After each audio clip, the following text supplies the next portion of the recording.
su plática de divulgación científica y si las aguas residuales fueran parte de la solución. Agradecemos la presencia de nuestras distinguidas autoridades, al doctor Manuel Toledano Ayala, secretario de Investigación, Innovación y Posgrado.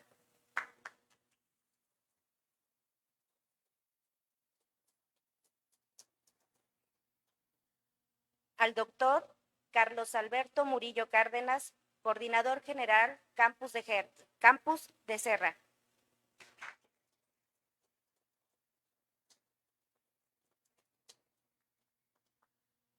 A la doctora Azucena de la Concepción Ochoa Cervantes, directora de Investigación.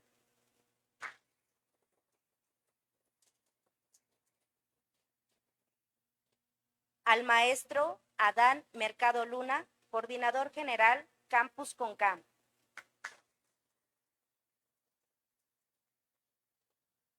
Nos acompaña también el ponente Germán Buitrón Méndez, del Instituto de Ingeniería UNAM Juriquilla y ganador en la modalidad Trayectoria Científica y Académica del Premio Alejandrina.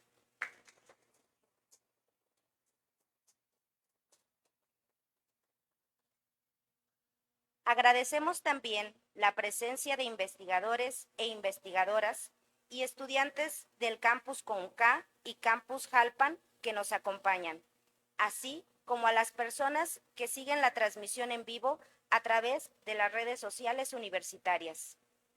Cedemos el uso del micrófono al doctor Carlos Alberto Murillo Cárdenas, coordinador general del Campus Jalpan, para que nos dirija un mensaje.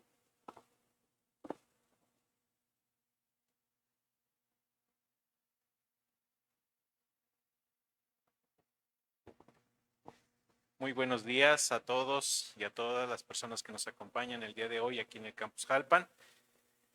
Bienvenidos desde Querétaro. Sabemos cómo están las curvitas, esperemos que estén muy bien. Créanmelo, yo ya aprendí en 15 minutos que estuve platicando aquí con el doctor. Híjole. Bueno, queda pendiente más plática, doctor. Es muy interesante lo que nos viene a compartir en esta plática de divulgación científica, que cumple precisamente esa finalidad. Traernos la ciencia aquí a nuestras actividades cotidianas. Escúchenlo, no hay ni la ciudad, sabiendo ahorita los problemas de movilidad que tiene la ciudad de Querétaro, a que nos traigan directamente hasta acá este tipo de pláticas, divulgando precisamente la ciencia y el conocimiento científico. Así que agradecemos mucho precisamente este tipo de prácticas, doctor Toledano, por acercarnos este tipo de saberes aquí a la Sierra Gorda queretana. Doctor Buitrón, sea usted bienvenido, esta es su casa, por cuantas veces quiera venir. Vamos a seguir escuchando con atención todo lo que usted nos va a compartir y a platicar. Y pues nada más, muy buenos días a todos y bienvenidos aquí al Campus Jalpan.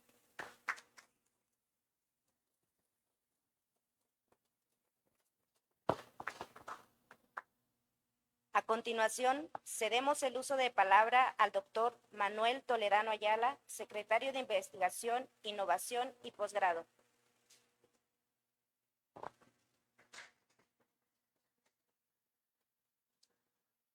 Muchas gracias, muy buenos días tengan todas y todos ustedes. Gracias al Campus Jalpan por recibirnos el día de hoy, un campus hermoso y que desde luego siempre nos sentimos como en casa cuando visitamos. Doctor Carlos, muchas gracias como siempre por su hospitalidad. Es para nosotros un honor traer una conferencia de divulgación de ciencia muy importante. Ahorita vamos a platicar un poquito de ella y también agradecer la presencia del doctor Adán Mercado. Adán, muchas gracias. Esta conferencia, este ciclo de conferencias lo llevamos el año pasado a Campus Conca, una conferencia de la doctora Isa Fernanda de la Facultad de Química, quien en su momento ganó el premio Alejandrina en la modalidad joven investigadora, y nos da mucho gusto que nos acompañen aquí en Campus Jalpan y desde luego a los alumnos de Campus Conca que también se dan cita el día de hoy. Doctora Azucena, igualmente muchas gracias, Azu, por todo el trabajo tuyo, de Cari, de todo el equipo que el día de hoy hace posible este ciclo de conferencias Dialogando con Ciencia.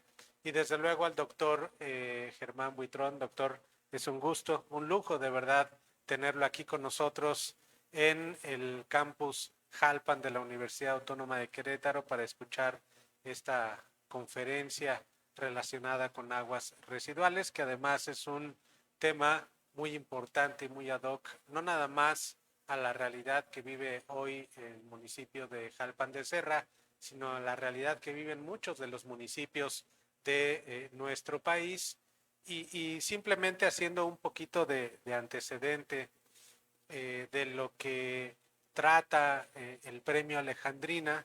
El Premio Alejandrina es sencillamente el premio más importante a la investigación que tiene la Universidad Autónoma de Querétaro, que es arropado por muchos patrocinadores y en el cual este año 2026, en su edición número 41, ya 41 años de tener este premio, tuvo las dos modalidades. Tuvo modalidad Joven Talento en la Investigación y modalidad Trayectoria Científica.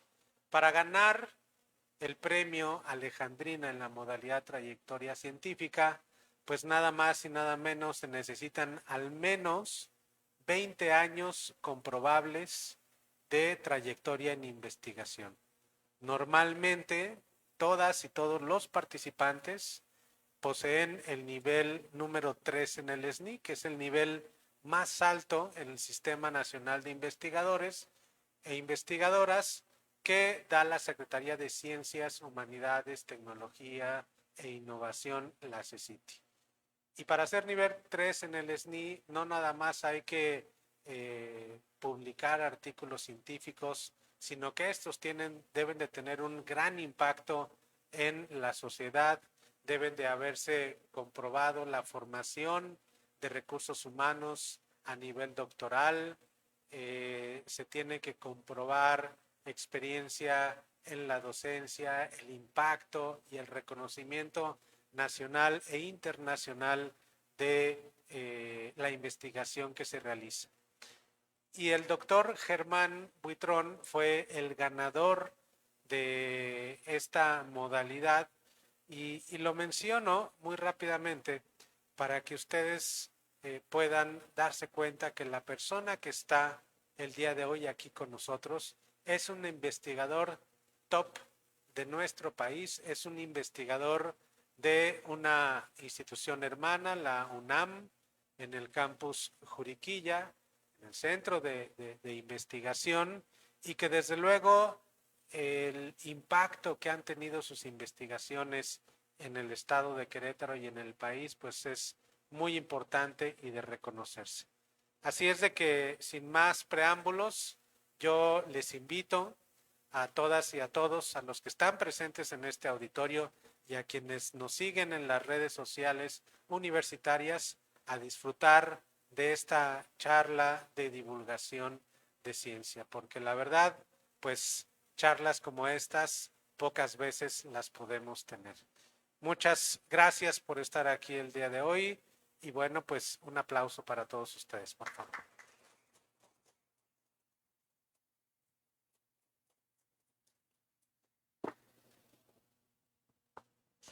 Invitamos a nuestras autoridades, pasen a tomar asiento en la primera fila para escuchar la plática de divulgación científica.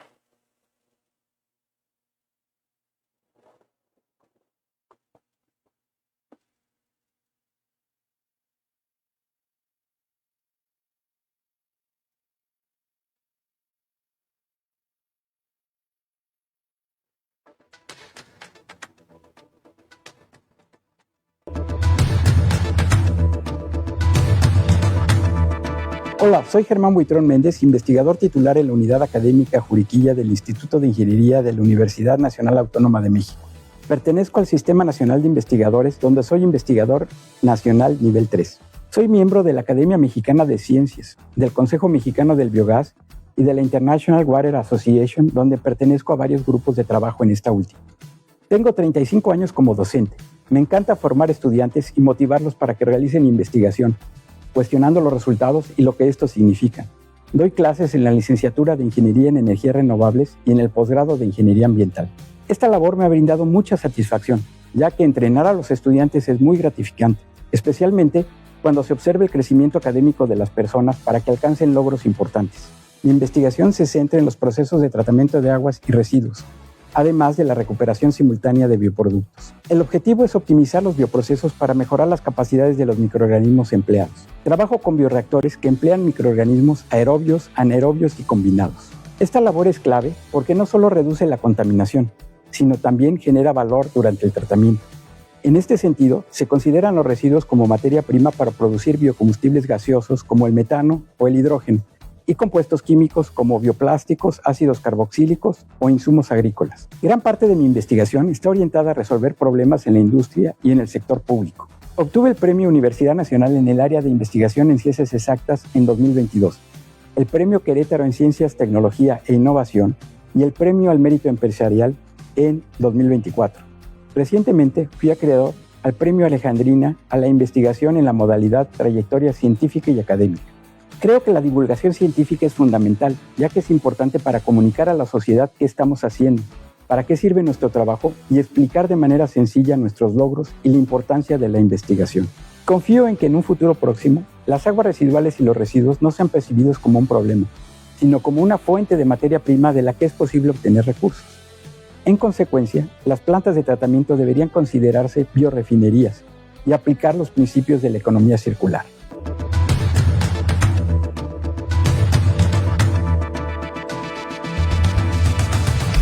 Honor para nosotros contar con la presencia del doctor Germán Buitrón Méndez, docente e investigador del Instituto de Ingeniería UNAM Campus Juriquilla, a quien le cedo el uso del micrófono para que nos guíe en la práctica de divulgación científica y si las aguas residuales fueran parte de la solución, el cual pido lo recibamos con un fuerte aplauso.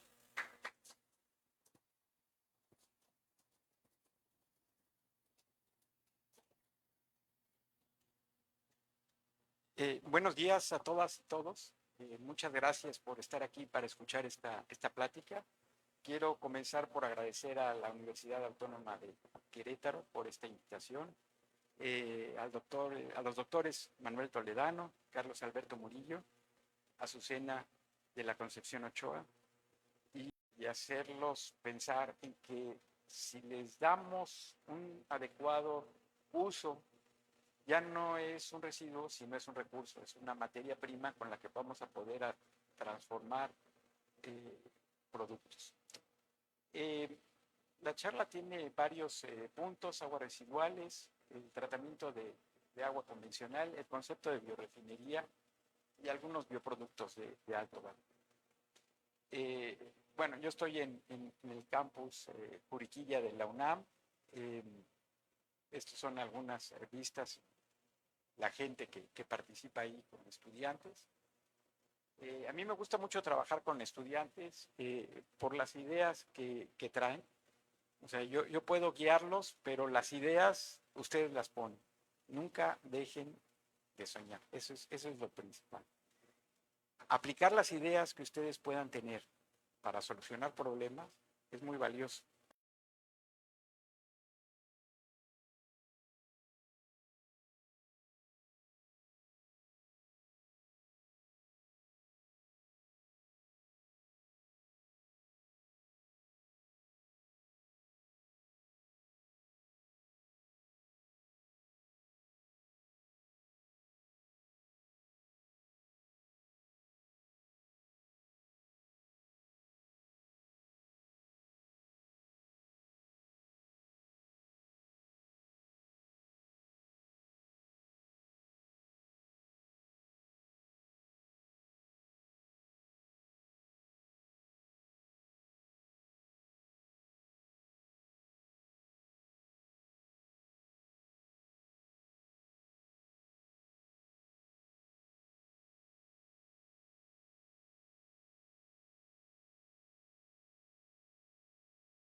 tratando adecuadamente. 60% no se está tratando. Y cuando yo digo adecuadamente, estoy exagerando, porque digamos que se está tratando adecuadamente, todavía es menos. Entonces, hay mucho por hacer todavía en el país. Hay zonas en donde se trata más, zonas donde se trata menos. Pero en promedio, el país es un promedio muy, muy significativo, ¿no? Es prácticamente en todo el país semejante. 40% nada más. Eso es claro. ¿Por qué se debe tratar el agua residual? Pues tiene materia orgánica.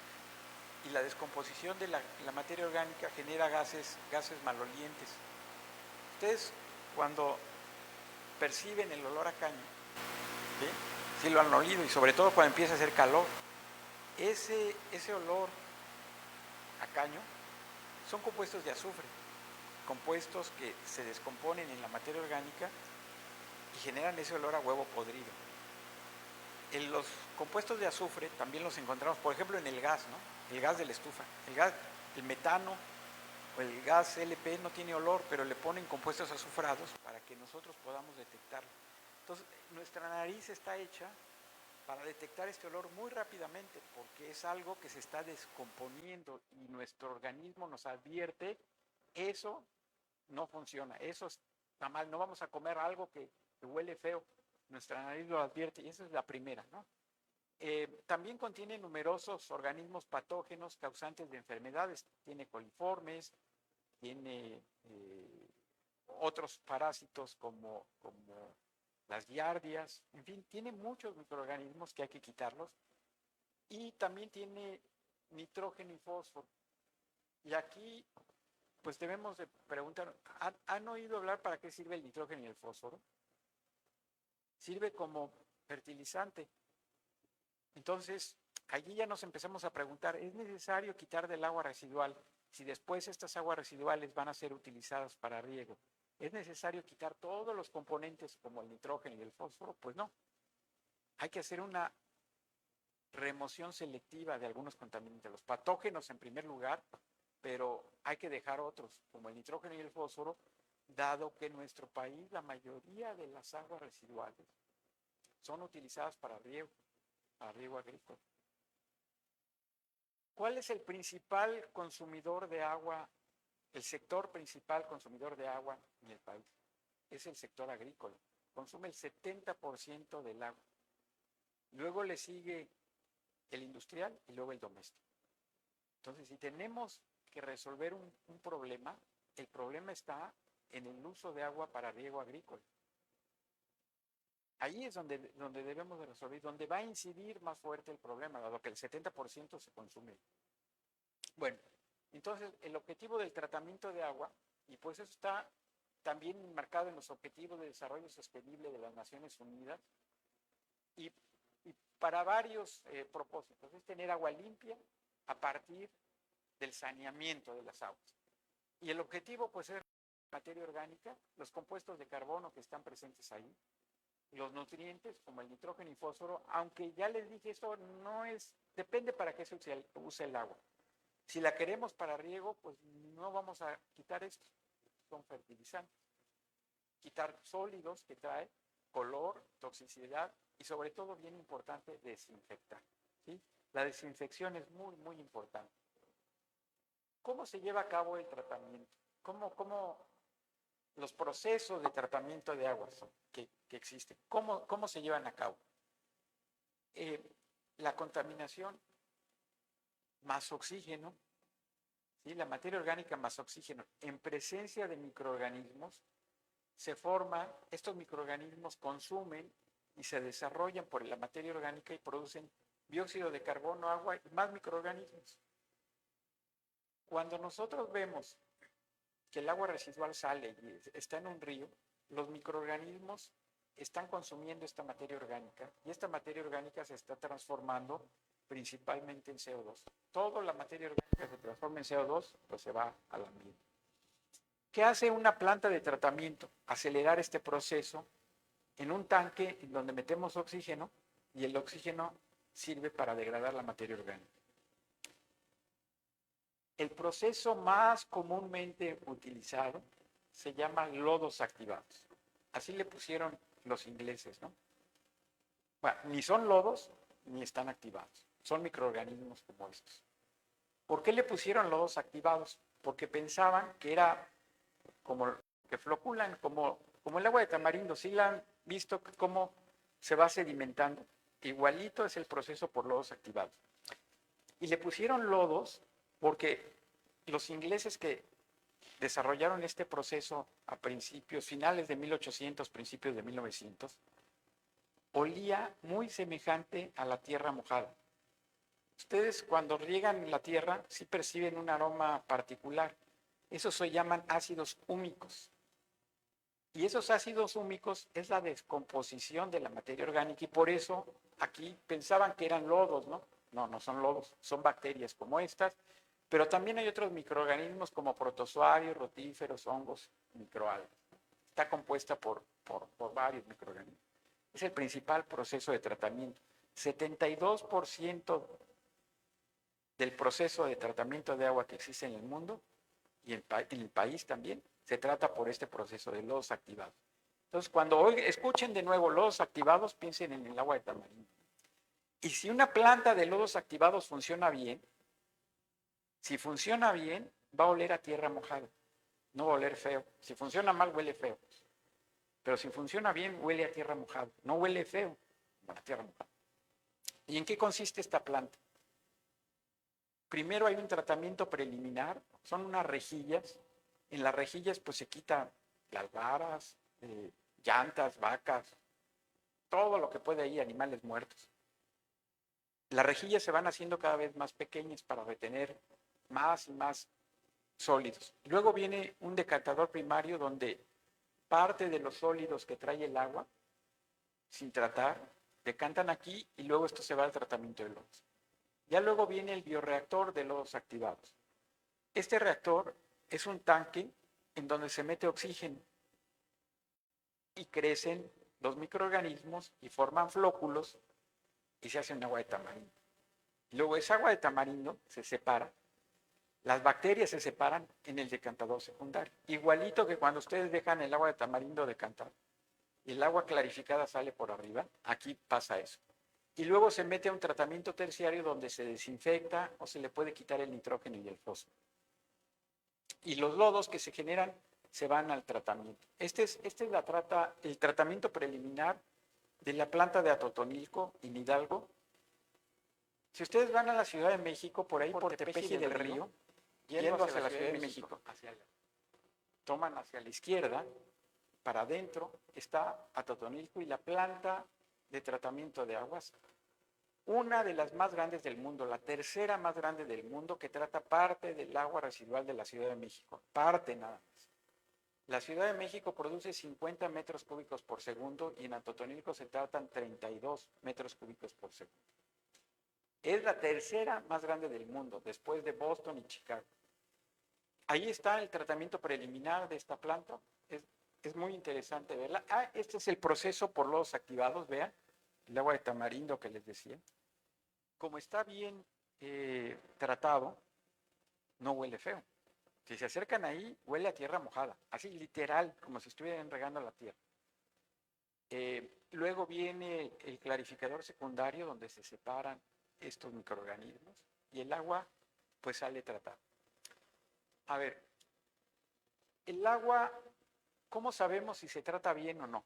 Hay un parámetro que se llama DQO, demanda química de oxígeno, que mide la cantidad de materia orgánica. ¿Cómo se hace esta DQO?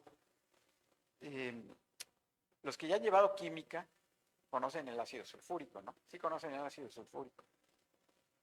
Ese ácido sulfúrico, en presencia de otro compuesto, que se llama dicromato, es una mezcla oxidante. Oxida todo. Oxida la materia orgánica y le transforma en dióxido de carbono.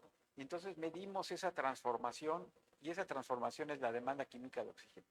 Como no sabemos de qué está compuesta el agua, porque es muy difícil saber todos los componentes, es una medida global.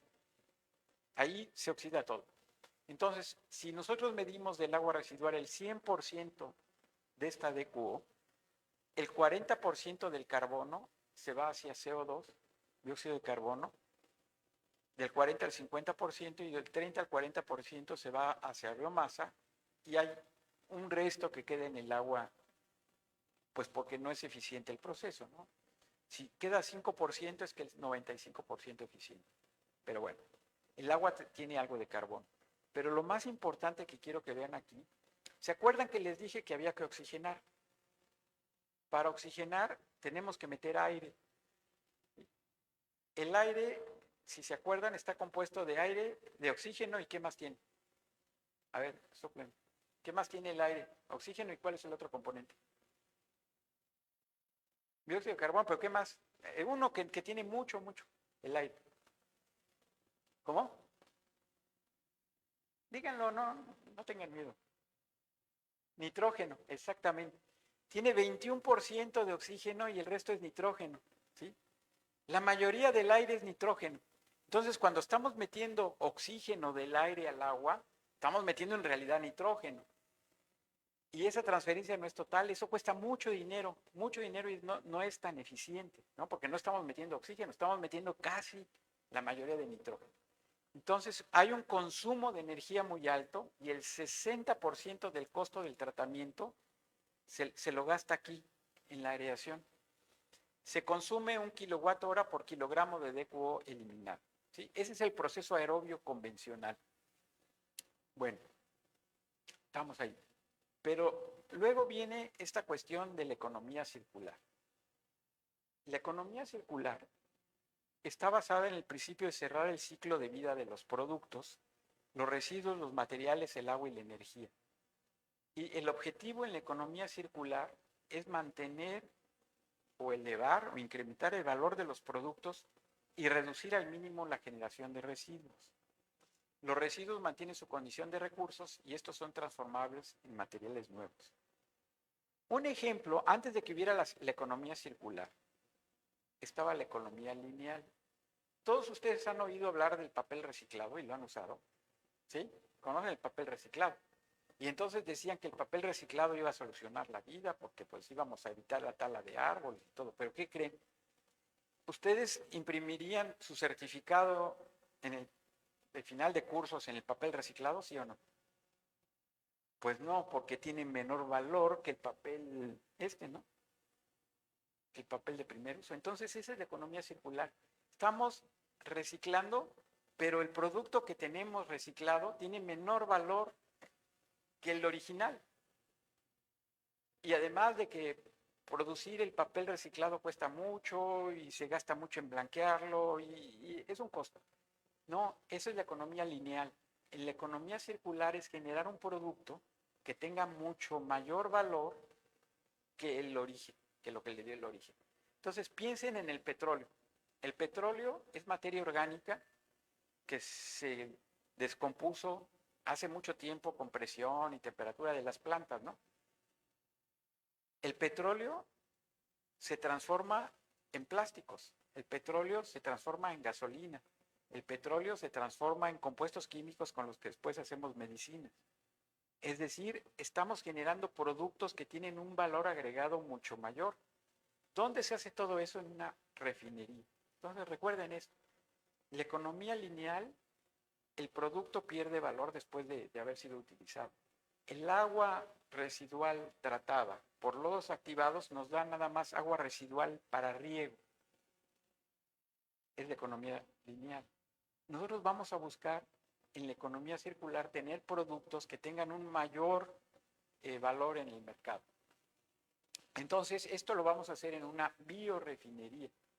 A semejanza de la refinería donde el petróleo crea combustibles, energía y productos químicos, nosotros con el agua residual podemos generar combustibles como el metano. Pues ese es el más sencillo. Ya hay procesos que generan metano. En la planta de Atotonilco se genera metano y el 85% de la energía eléctrica proviene del metano. El metano se quema en unas máquinas que hacen rotar unas turbinas que generan electricidad. Y se ahorra el 80% de la energía eléctrica con el metano que se genera con el agua residual. ¿Se acuerdan? Les dije el costo de una planta de tratamiento en la energía eléctrica es muy alto. Bueno, también podemos obtener productos químicos básicos, especiales y biopolímeros. Y es aquí donde se puede hacer dinero, mucho dinero. No nada más los biocombustibles, sino también otro tipo de compuestos que pueden extraerse del agua. Bueno, entonces en una biorefinería produce, cuando ya está utilizándose una planta de tratamiento, son los digestores anaerobios que producen metano en la planta de Atotonilco. Para entrar a esa planta y visitarla uno tiene que llevar un vehículo, no puede caminar, está muy grande, pero es muy bonita. Para los que hacemos tratamiento de agua, es como Disneylandia de tratamiento de agua, ¿no? Con todos los juegos en enorme cantidad. Y funciona bien. Entonces, una biorefinería va a producir agua limpia, por supuesto, porque era el punto donde nosotros queríamos concentrarnos: compuestos químicos, bioplásticos, hidrógeno, metano, fertilizantes, ¿sí? Si no, se los queremos quitar al agua. Y para eso, ¿se acuerdan? Vimos el proceso aerobio. Ahora hay un proceso que se llama anaerobio. En el proceso anaerobio, pues el nombre lo dice, hay ausencia de oxígeno. No hay oxígeno. La contaminación en la materia orgánica, en presencia de microorganismos, transforma el carbono que está aquí en metano y CO2, más microorganismos. ¿Sí? En el proceso aerobio nada más obteníamos CO2, aquí obtenemos metano.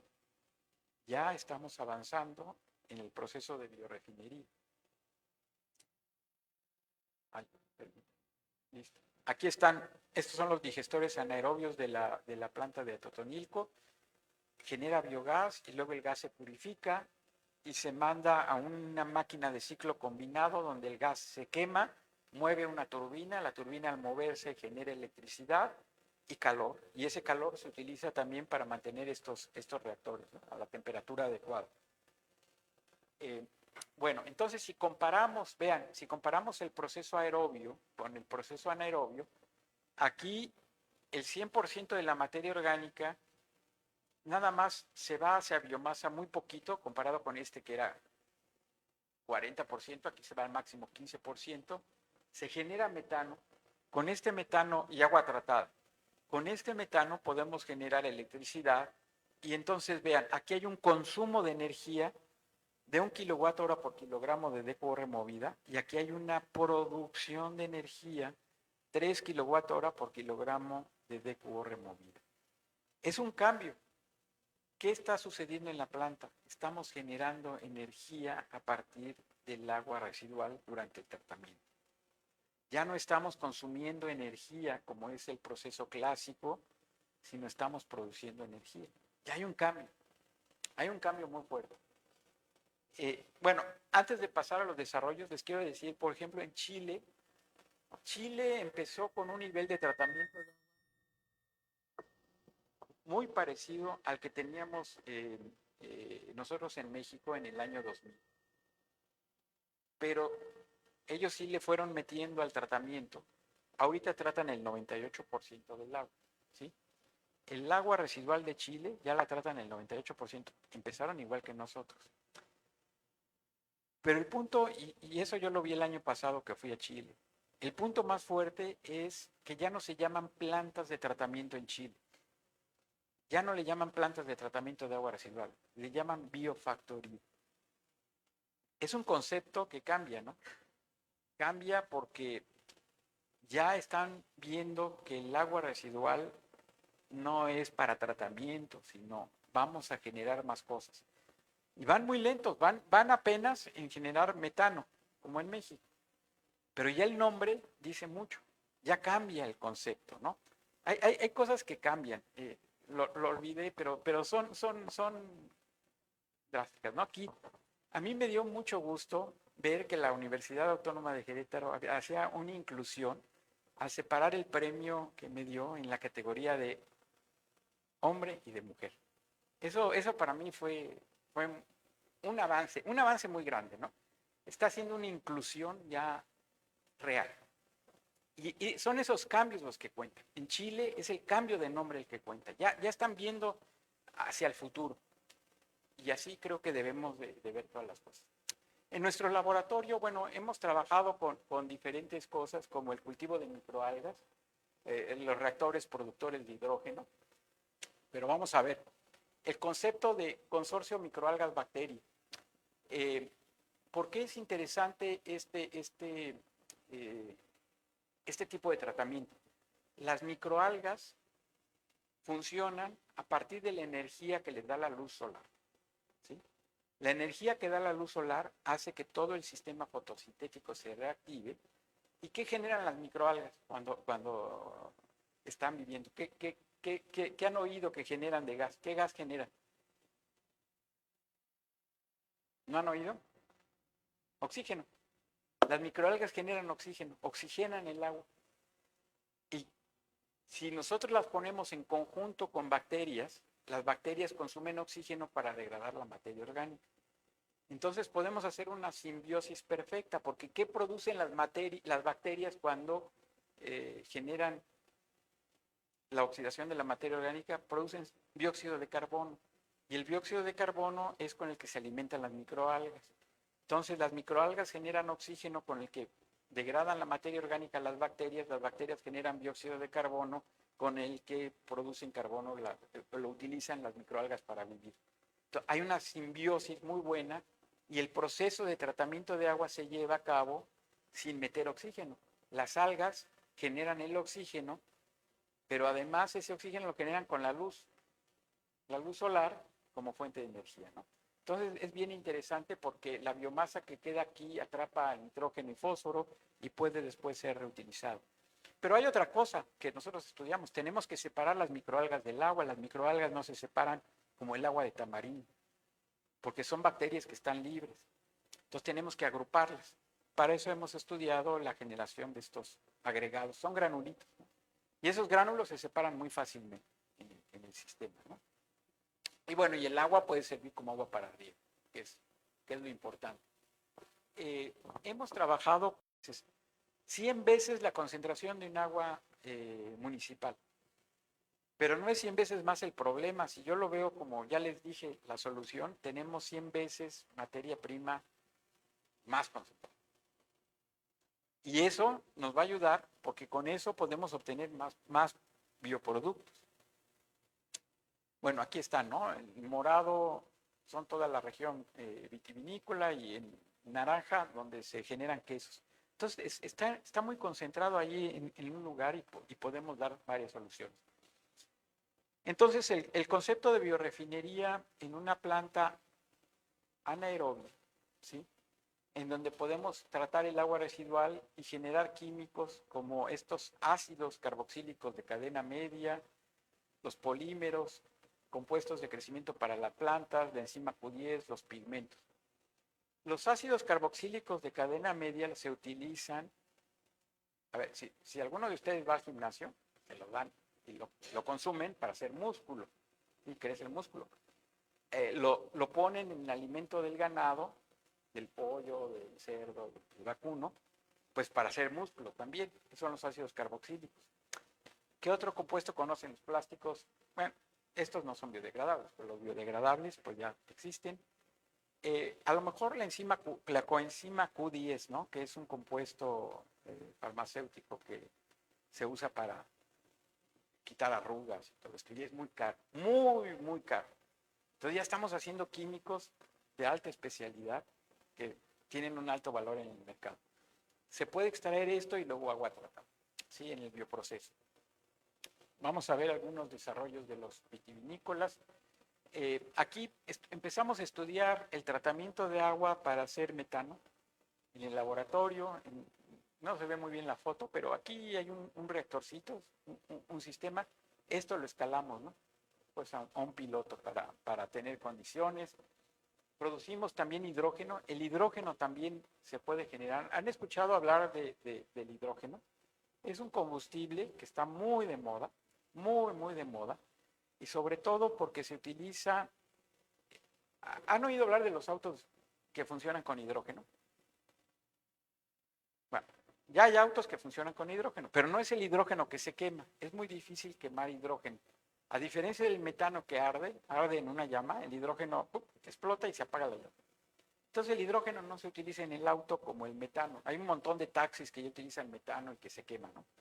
El hidrógeno pasa a una celda de combustible y genera electricidad la celda de combustible. Entonces en realidad es un coche eléctrico, pero en lugar de que sea una batería que se recarga enchufándolo, es con el hidrógeno que se genera la electricidad.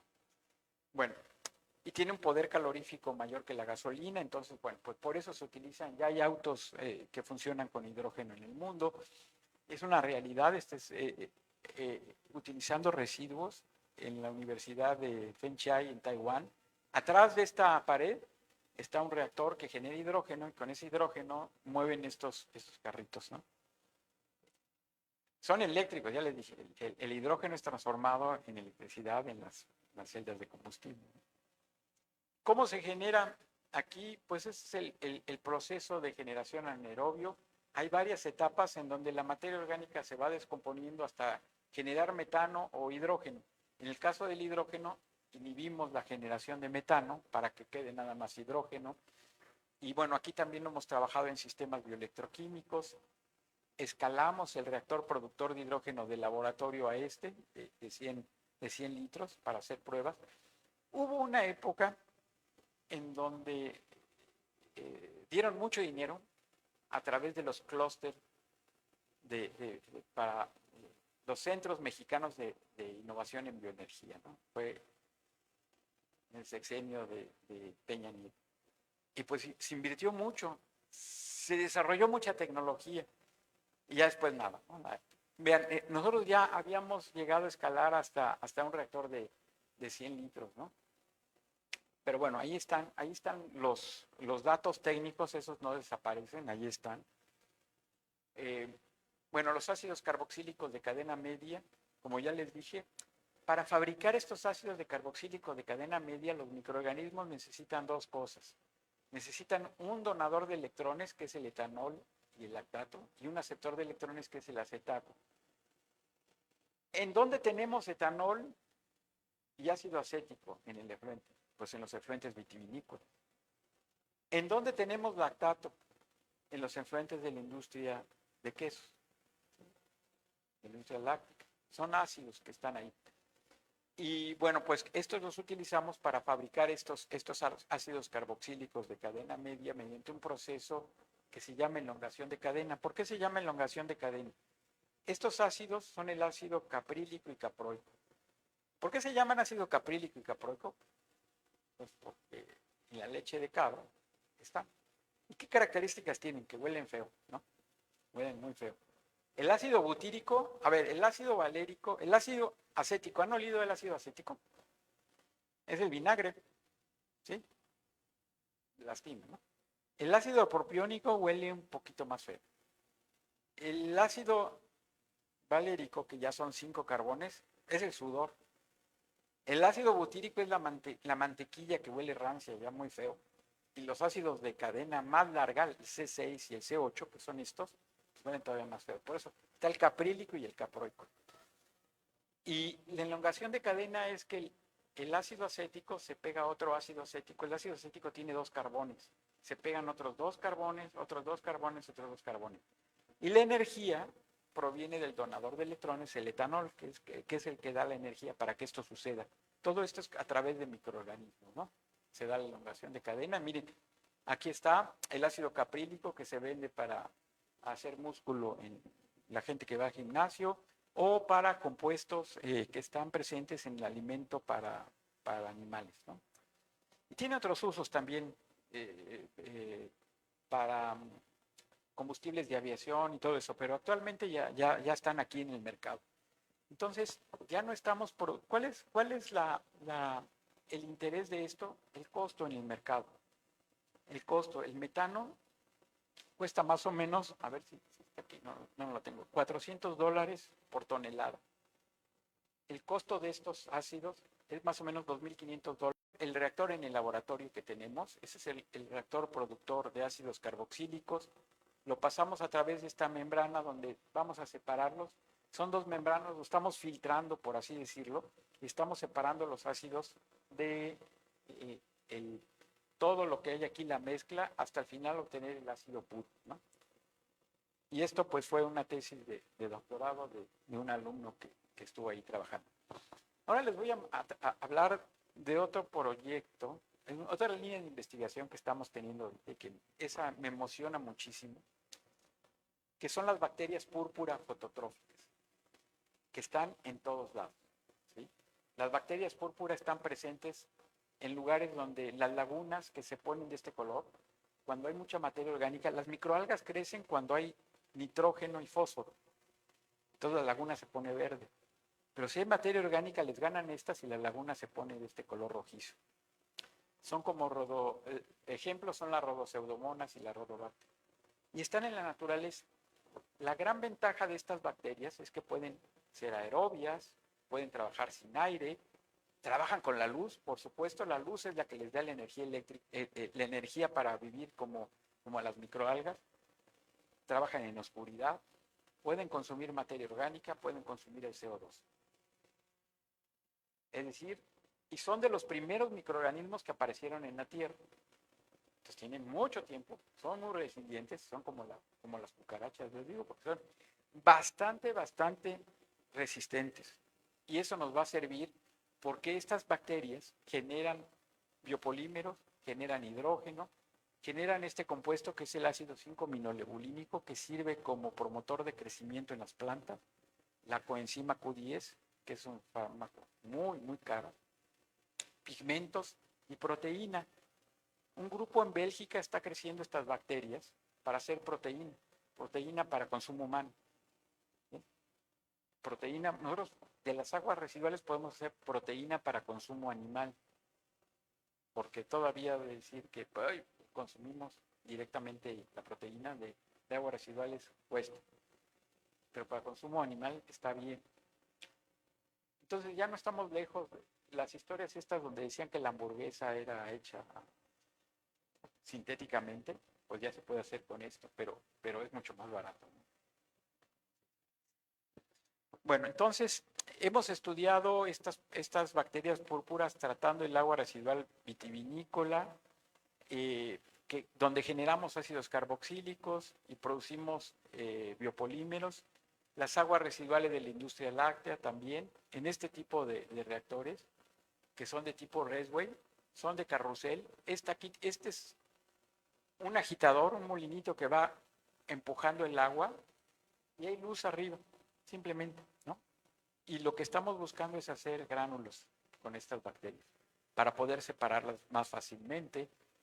Aquí hay una membrana, cuesta mucho trabajo. Aquí ya escalamos el proceso, pasamos de 6 litros a 70 litros y le estamos dando una utilidad.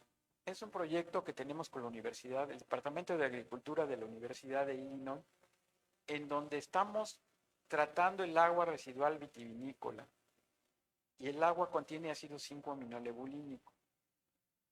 Este evita el estrés en las plantas y podemos crecerlas en salinidad o con baja cuando hay sequía.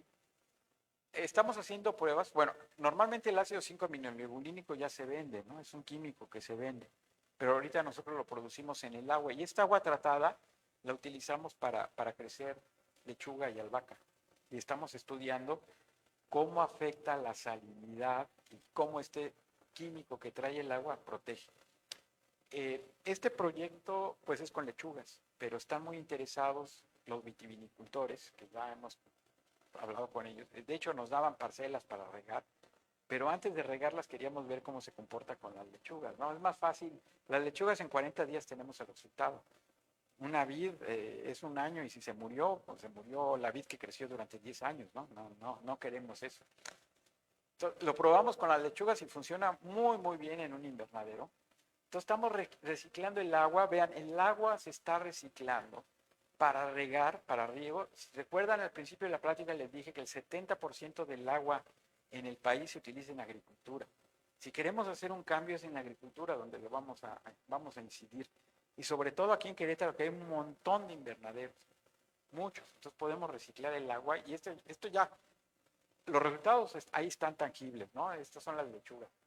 Desafortunadamente no nos las comimos porque las teníamos que secar para pesarlas y hacer los estudios, ¿no? Pero no tienen coliformes. También les hicimos esa prueba, ¿no? Entonces la idea La idea es que el agua agroindustrial de la inclusión, para terminar, en un enfoque de economía circular, el agua residual es materia prima para generar productos que tienen un valor mayor al que antes tenía.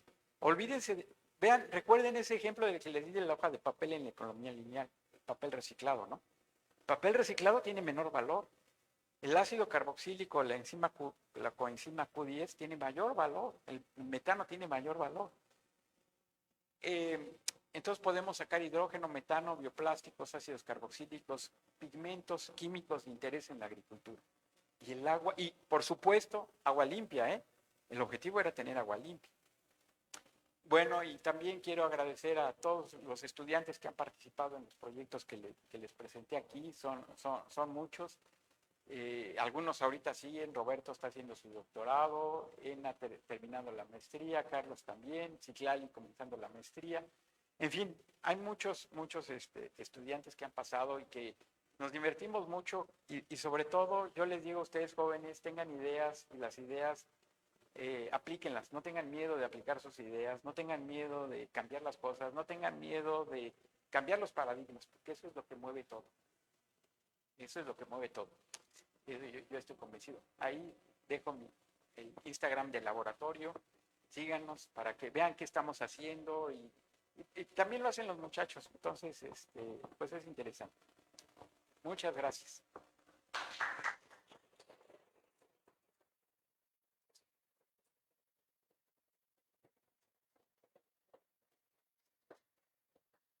A partir de este momento se abre un espacio de 10 minutos para preguntas y respuestas.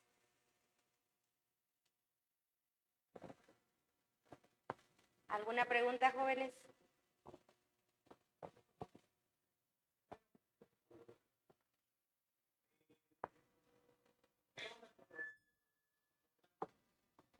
Bueno, el problema de los microplásticos no es nuevo.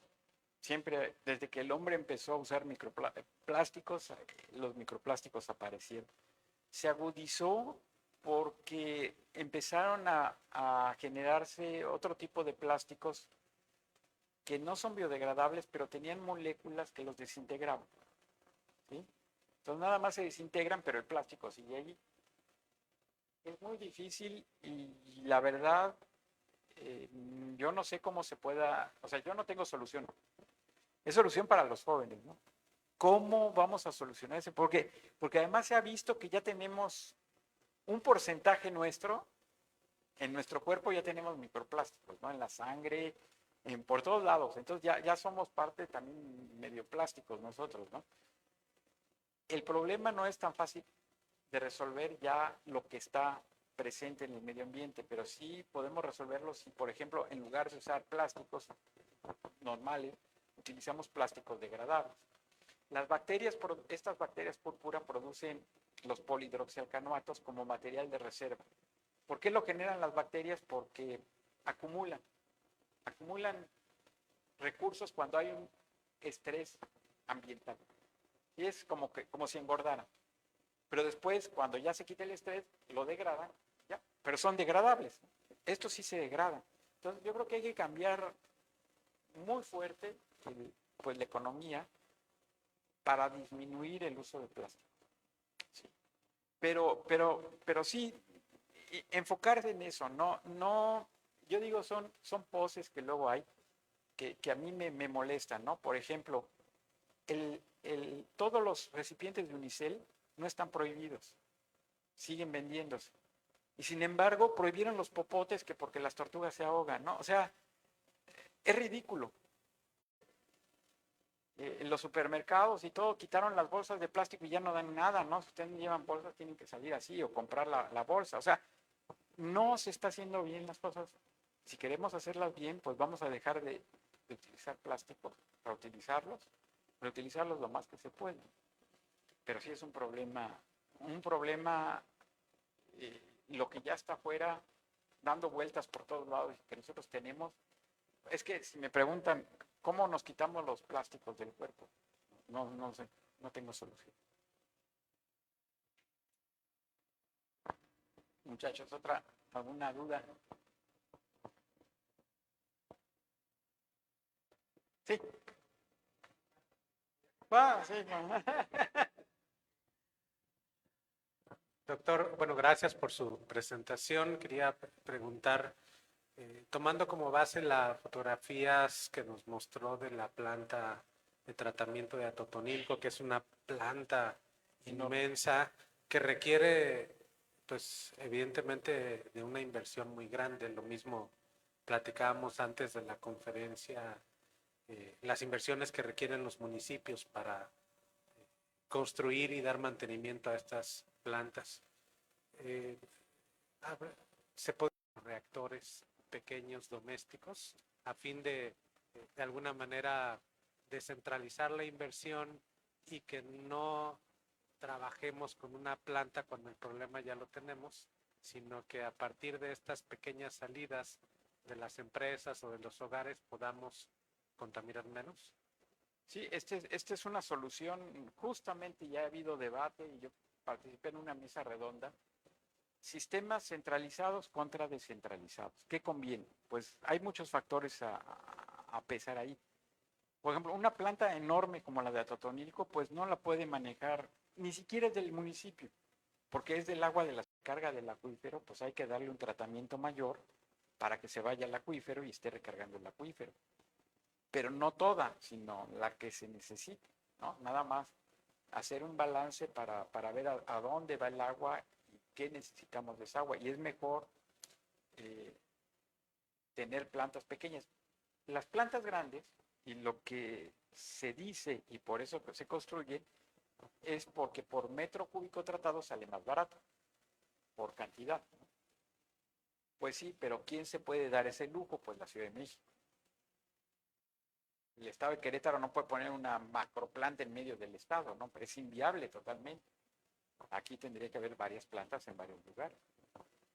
Digo, porque ese problema que se repitió de la Ciudad de México, o sea, que también, otra vez, si viniera ese extraterrestre y viera, diría, ustedes están mal de la cabeza, pero bien mal de la cabeza. Porque están tratando el agua de la Ciudad de México llevándola 100 kilómetros al norte. O sea, y están extrayendo el agua del subsuelo y están extrayendo el agua del sistema Lerma. O sea, totalmente inviable el sistema.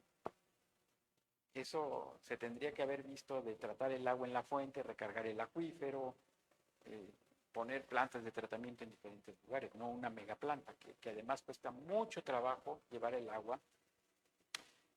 El túnel emisor oriente tenía esta pendiente para sacar el agua de la ciudad, ¿no? Pero como la ciudad se va hundiendo, el túnel está así. Entonces hay que poner sistemas de bombeo para sacar el agua. O sea, es un problema, bueno, ustedes a lo mejor no lo saben, pero yo sí se los voy a decir. La Ciudad de México consume recursos del país de manera insaciable. Y es político, ¿no? ¿Por qué dan tanto subsidio allá y no al resto del país? ¿Por qué? ¿Por qué unos merecen tener más recursos del país que otros? Es político. Y son cosas absurdas las que se hacen, ¿no? Porque dijeran, bueno, es que el país se está beneficiando porque a la larga se está rellenando el acuífero de todo el país, pues no, ni se está rellenando, ¿no? Es ese tipo de cosas. Por eso hay que pensar bien cómo hacer las plantas en función de las necesidades. Descentralizadas es mejor para ciertas cosas. Si son 3 municipios, pues a lo mejor sí hay que juntarlas. 3 municipios que se pueden juntar. Gracias. Sí.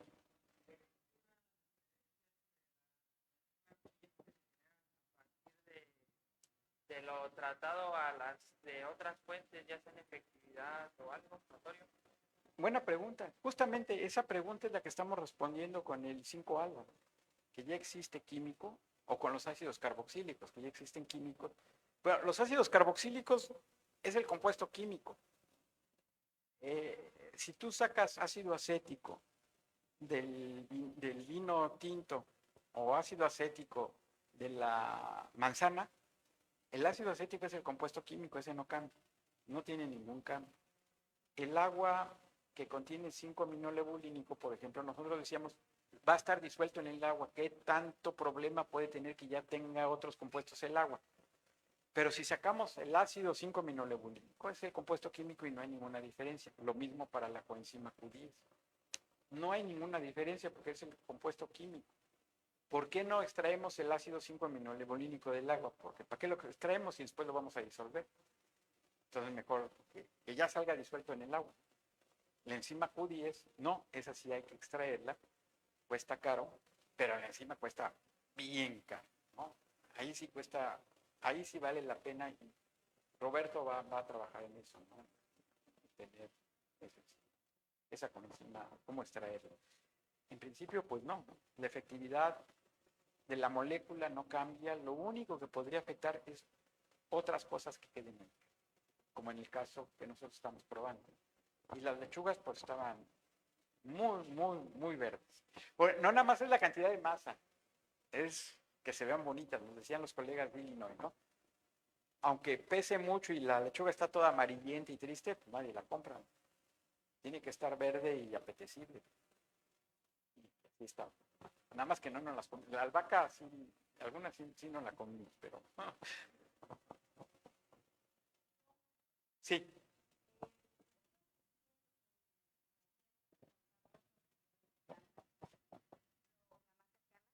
Está aquí en Aguacatlán.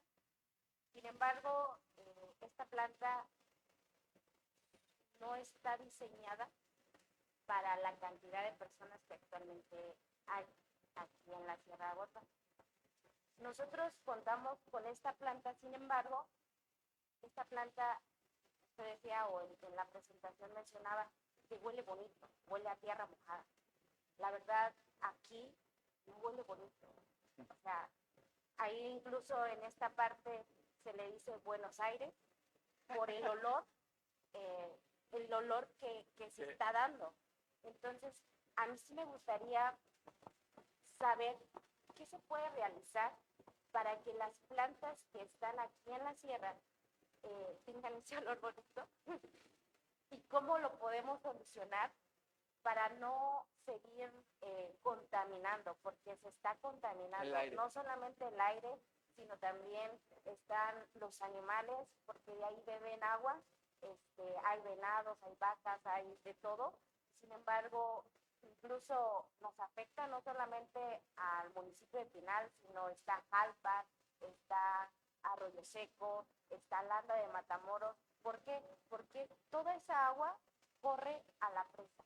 Entonces, está afectándonos a todos y creo que tendríamos que tener una solución para poder cambiar ese olor. Sí, bueno, hay que entender un poco de dónde proviene el olor. El olor proviene porque, ¿se acuerdan? Les comenté que había procesos aerobios y procesos anaerobios. Cuando hay suficiente oxígeno, huele bien. Cuando ya no alcanza el oxígeno porque es demasiada el agua que entra, empieza a faltar el oxígeno y empieza a haber condiciones anaerobias. Y también les dije que en los procesos anaerobios se producen los ácidos carboxílicos. Y el butírico es el que da ese olor feo. El butírico, y a lo mejor se produce propiónico y valérico, y por eso dan esos malos olores. Que igual, como yo dije, nuestro olfato, no necesitamos un cromatógrafo, necesitamos nuestro olfato. Si nosotros olemos la carne y huele feo, no nos la comemos. En el norte, yo no sabía, pero me contaron que utilizan un montón el comino, ¿no? Porque ven que los gringos dicen, la comida mexicana le ponen comino. Pues yo decía, a mí no me gusta el comino. Pero resulta que en el norte les encanta el comino en Monterrey. ¿Y por qué utilizan el comino en Monterrey? Porque históricamente comen carne y la carne, para disfrazar el olor que ya no estaba tan bien, le ponían comino. Y entonces a los regios les encanta el comino por eso, porque disfrazan el olor, ¿no? Pero aquí en el centro, bueno, a mí no me gusta el comino tanto, me gusta pero poquito, pero no como las comidas gringas, ¿no? Que le ponen así de comino. Por eso, entonces el olor es el primero que nos avisa que algo está pasando. Ahí el olor, cuando yo voy y visito una planta, nada más, ni siquiera la veo. Huele, ya digo, esto le falta oxígeno y le falta oxígeno porque está entrando demasiado, está quedando corto. Entonces, hay maneras para aumentar esto. que son costosas, porque como dije, meter oxígeno cuesta mucho. Entonces ahí yo creo que se tendría que pensar, hacer toda una reingeniería para meter un proceso anaerobio primero, tratar parte de la materia orgánica y lo que sale en la planta de tratamiento aerobio. Y entonces ya se quita ese problema, se incrementa la capacidad. Yo no diría, antes, hace 20 años, la receta sería, pues construyan una planta más grandota, ¿no? Pero una planta más grandota requiere más oxígeno, requiere más costo. No, yo ahora diría no. ¿Cómo podemos ahorrar costo y tratar el agua? Pues metemos un proceso anaerobio. El agua no sale tan bien tratada del proceso anaerobio como un aerobio, ¿no? Queda un remanente, 20% de materia orgánica contra 5% del aerobio. Pero eso ya lo hace la industria. Meten un proceso anaerobio, hace una primera remoción de materia orgánica y luego un aerobio que queda más chiquito. Entonces la plantita que ahorita ya no funciona, funcionaría si metemos antes un proceso anaerobio en donde hacemos un pretratamiento. Ya no a los costos. O sea, las soluciones técnicas existen. ¿Y qué tenemos del proceso anaerobio? Podemos obtener biogás. Y no nada más del proceso anaerobio, si le falta materia orgánica, podemos meter la fracción orgánica de los residuos sólidos. Todos los restos de comida también se van allí. Yo visité en Tailandia una biorefinería, no le llamaban biorefinería, pero bueno, ya es una biorefinería, en donde la compañía recolectaba toda la fracción orgánica de los residuos de comida para tratarlos, pero el negocio no era tratar los residuos. El negocio era hacer metano para generar electricidad. Y ese era el negocio. ¿Sí? Entonces también si se pueden meter estos residuos en el mismo proceso, se obtiene más metano y todo se beneficia. No, hay que pensar, por eso hay que pensar diferente a, pues es que necesito una planta más grande, ¿no? Pues sí, pero no tengo dinero. ¿Cómo le hacemos?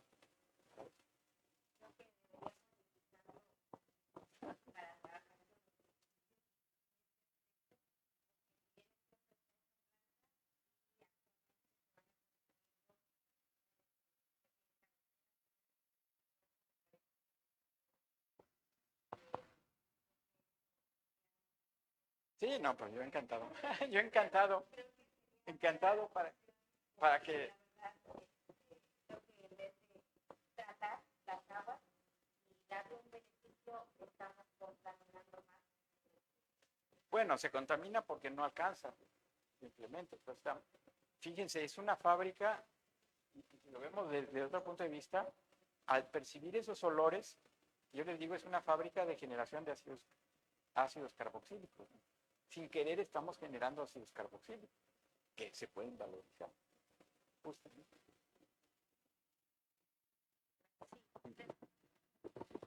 Sí.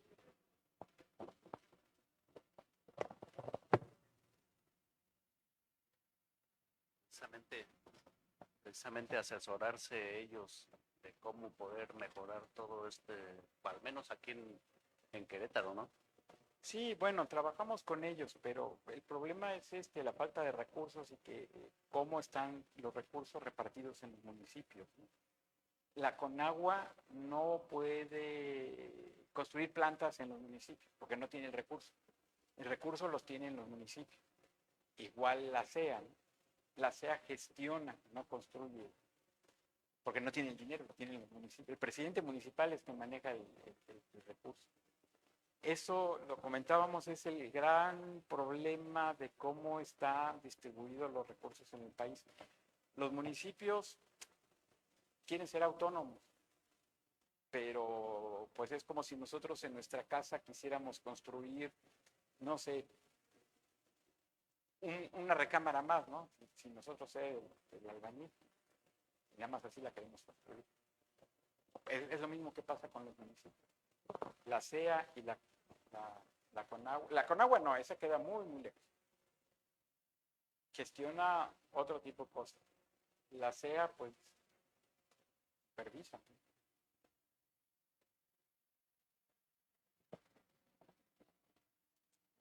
Sí.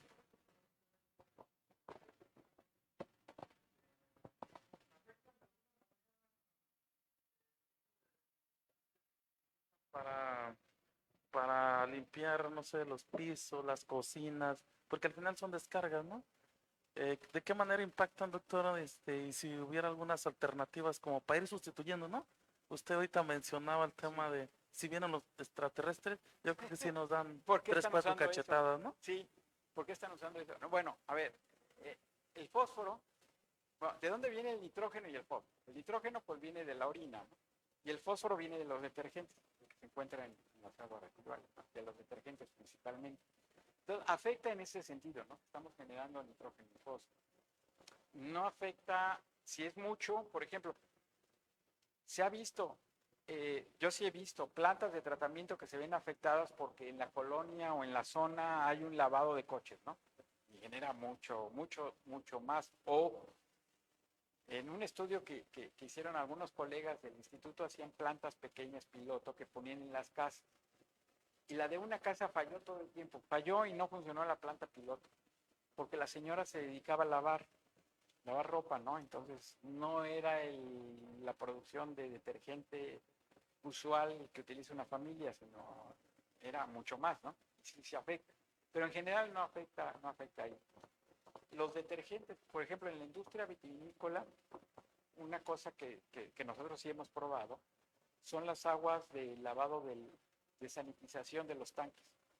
Como tienen que sanitizar los tanques cada vez que hacen un lote de vino, sanitizar quiere decir quitar todos los microorganismos, pues le ponen productos que matan microorganismos. Entonces nosotros teníamos temor de si el agua, si las bacterias que utilizamos, las bacterias púrpura, iban a resistir.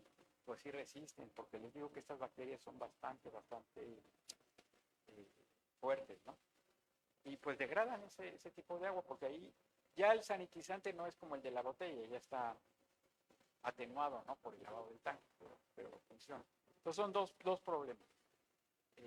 Aumenta el fósforo en las aguas municipales, y cuando se tratan aguas industriales hay que tener cuidado por el uso en la industria de quesos y toda la industria de alimentos utiliza sanitizantes para los tanques, y eso puede afectar el tratamiento de agua. Sí, gracias, doctor.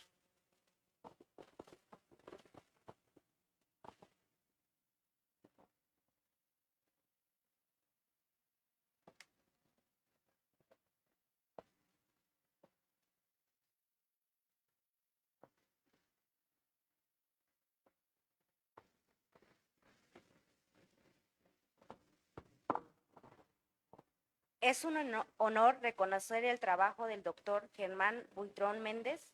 La Universidad Autónoma de Querétaro valora profundamente su valiosa aportación a través de la plática de divulgación científica. Con el fin de enaltecer su destacada labor, el doctor Manuel Toledano Ayala le hace una entrega de un merecido reconocimiento.